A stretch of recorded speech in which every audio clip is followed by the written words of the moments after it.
Hi friends, welcome to கிரீனிவாஸ் vlog. இன்றைக்கி பார்த்திங்கன்னா பிள்ளையாருக்கு பிடிச்ச, அதுவும் பிள்ளையார் பட்டி விநாயகருக்கு பிடிச்ச மோதகம் தான் பண்ணியிருந்தேன். வாங்க எப்படி செய்கிறதுன்னு பார்க்கலாம். அதுக்கு ஒரு கப்பு பச்சரிசி எடுத்திருக்கேன். எதில் வேணாலும் நடந்துக்கலாம், நம்ம இஷ்டம்தான். டம்ளரு படி எதில் வேணாலும் நடந்துக்கலாம். நான் சின்ன படியில் ஒரு தலை தட்டி ஒரு படி அரிசி, அதிலே அரைப்படி பாசிப்பருப்பு எடுத்து வச்சுருக்கேன். ரெண்டையும் நல்லா வறுத்துக்கலாம். அடுப்பை நல்லா சிம்மில் வச்சு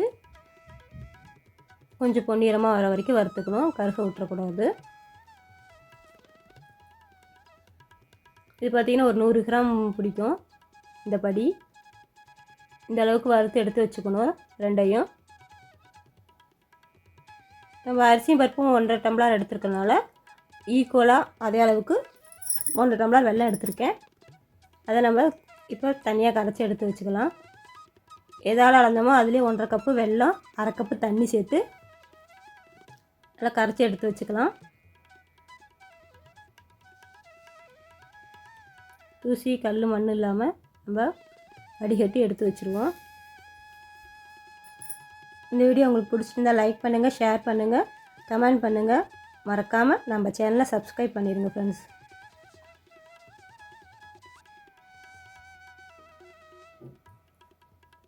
இப்போ 1.5 கப்பு அரிசி பருப்புக்கு 3 கப்பு தண்ணி சேர்க்கணும். நம்ம எதில் அளக்கிறோமோ அதிலே எல்லாத்தையும் அளந்துக்கணும். நான் மூணு சின்ன அந்த படியில் 3 படி தண்ணி சேர்த்துக்கிட்டேன். மாவு இந்த மாதிரி குறைன்னு அரைச்சி எடுத்துக்கணும். ரொம்பவும் நைஸாக இருக்கக்கூடாது. ஓரளவுக்கு ரவை பதத்துக்கு அரைச்சா போதும். நல்லா தண்ணி கொதிஞ்சிருச்சு. இந்த சமயத்தில் 1 ஸ்பூன் நெய், கொஞ்சமாக உப்பு சேர்த்து நம்ம அரைச்சி வச்சுருக்க மாவை கொஞ்சம் கொஞ்சமாக சேர்த்து கலரணும். மாவு நல்லா கெட்டி விழுந்துடும். அதனால் அடுப்பை நல்லா சிம்மில் வச்சுட்டு நல்லா கெட்டி விழுகாமல் நல்லா கிண்டிடணும். மாவு கிண்டுறதுல தான் இருக்குது. பார்த்து நல்லா கிண்டிடணும். கெட்டி விழுந்தாக்கூட நல்லா கரண்டி நல்லா மசிச்சு விட்டோம்னா மாவு கெட்டியெல்லாம் நல்லா உளுந்துடும். நல்லா ஒன்று சேர நல்லா திரிஞ்சு தண்ணியெலாம் இஞ்சிருச்சு பாருங்கள். இந்த சமயத்தில் ஒரு 5 நிமிஷம் மூடி போட்டு நல்லா மூடி வச்சு வேக வச்சுக்கலாம். ஒரு 5 நிமிஷம் போல் சிம்மிலே இருக்கட்டும். தண்ணி எது இருந்துச்சுன்னா கூட மாவு நல்லா வெந்து வந்துடும்.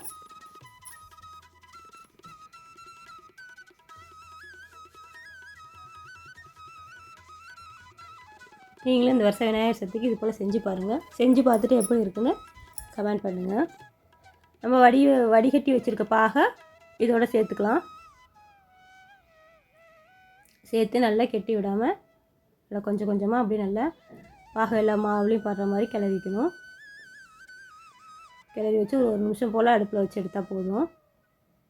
பாகெல்லாம் நல்லா இழுத்துக்கும் அந்த அரிசியும் பருப்பும். பாருங்கள், இந்த பக்குவத்துக்கு வந்துருச்சு. இந்த சமயத்தில் 4 ஸ்பூன் தேங்காய் திருவி வச்சுருக்கேன்.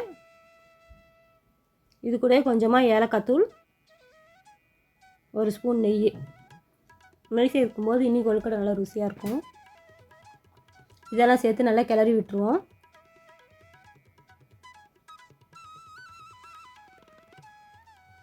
பாருங்கள், இந்த பக்கத்தில் நல்லா கிளறி எடுத்துக்கணும்.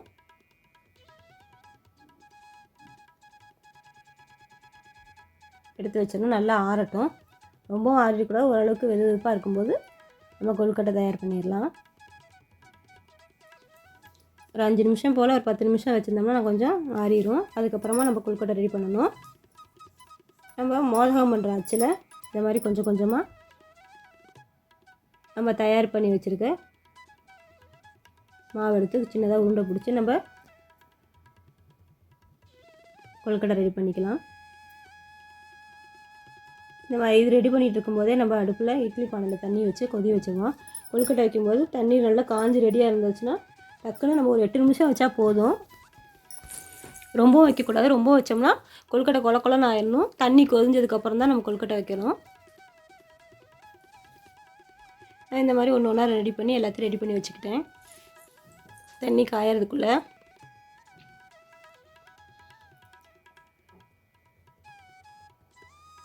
பாருங்கள் எப்படி அழகாக வந்திருக்குன்னு.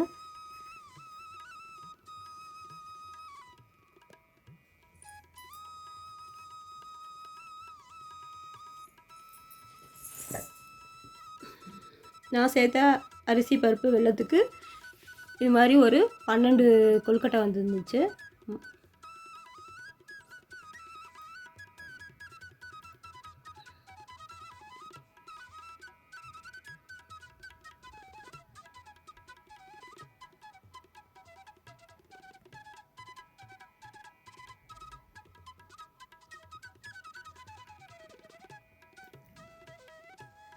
இது மட்டும் தான் மாவு கிண்டுறதா வேலை, ஈஸியாக செஞ்சிடலாம் டக்குன்னு. பூர்ண கொழுக்கட்டையோட இந்த இது கொஞ்சம் ஈஸியாக இருக்குது வேலை, டக்குன்னு செஞ்சிடலாம்.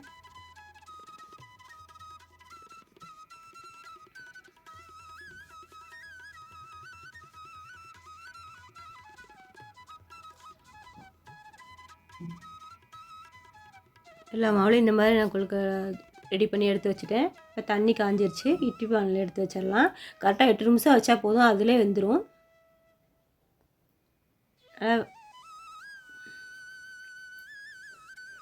அப்படியே வெறும் தட்டிலே வச்சோம்னா அந்த ஆவி போட்டு குழஞ்சி போயிடும். அதனால் ஒரு துணி போட்டு இது மாதிரி விரித்து வைங்க.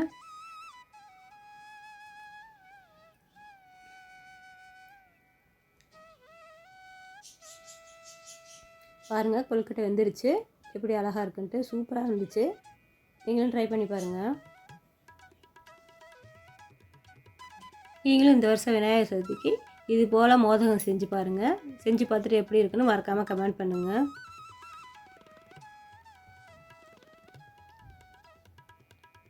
மீண்டும் அடுத்த ஒரு வீடியோவில் பார்க்கலாம்.